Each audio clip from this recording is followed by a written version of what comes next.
Have you ever had that feeling, like a little whisper inside, even when things are going well? That nagging doubt that asks, are you really good enough? Oh, yeah, I know exactly what you're talking about, that feeling of being a fraud, an imposter even. It's something I think a lot of people struggle with, even when they've got tons of evidence to the contrary. Well, that's exactly what we're diving into today, this idea of the imposter complex. But we're looking at it through a very particular lens, that of human. Humid. Yeah, human intelligence, like spies and stuff, except it's really more about understanding people and how to gather intel from them. It's about reading people, understanding their motivations, all that good stuff. Fascinating.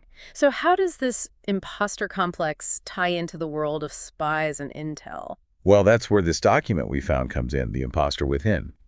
And it frames this whole thing in a really unexpected way. Oh, tell me more. I'm intrigued already. It argues that this feeling, this imposter complex, might not be a flaw or a weakness, but actually a sort of internal architecture built on some pretty positive traits. So you're saying that feeling like an imposter could actually be a good thing? I'm not sure I'm following. I know it sounds counterintuitive, right? But think about the kind of person who might experience this. They're often very detail-oriented, have a great memory, and can kind of predict problems before they happen, even if they don't realize it. Okay, I'm starting to see where you're going with this. These are all valuable traits, especially in a field like human. Exactly. And here's where the human connection becomes really clear. A core skill in intelligence work is learning to read the gaps, to spot what's not being said, the inconsistencies, the subtle clues that something's not quite right.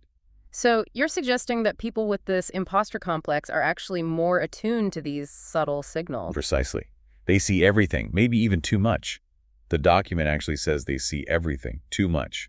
They read between words, sense power dynamics, decode subtle shifts.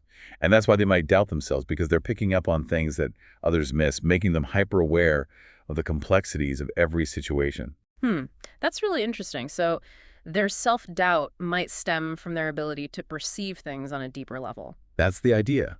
And the document goes even further, suggesting that this imposter feeling isn't necessarily a sign of incompetence, but more like a shadow side of perception, an internal signal that something might be off. Like a built-in lie detector. Kind of. In Humint, doubt can be crucial. It can point you to where the mask slips, where the truth might be hidden. That's a powerful way to look at it. It makes you wonder about the nature of doubt itself.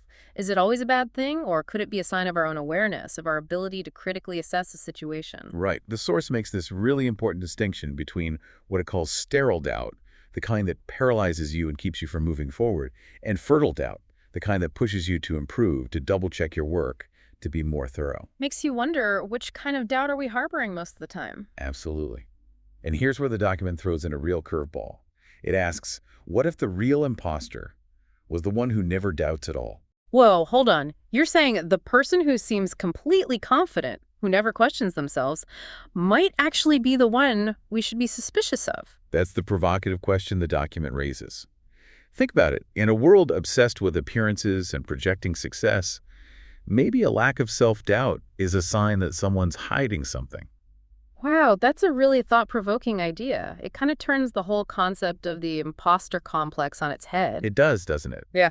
It suggests that maybe this feeling of not being good enough is actually a sign that we're deeply engaged with the world, that we're thinking critically, and that we haven't succumbed to blind self-assurance. So maybe instead of seeing the imposter complex as a weakness, we should consider it a sign of our own awareness and perceptiveness. Right.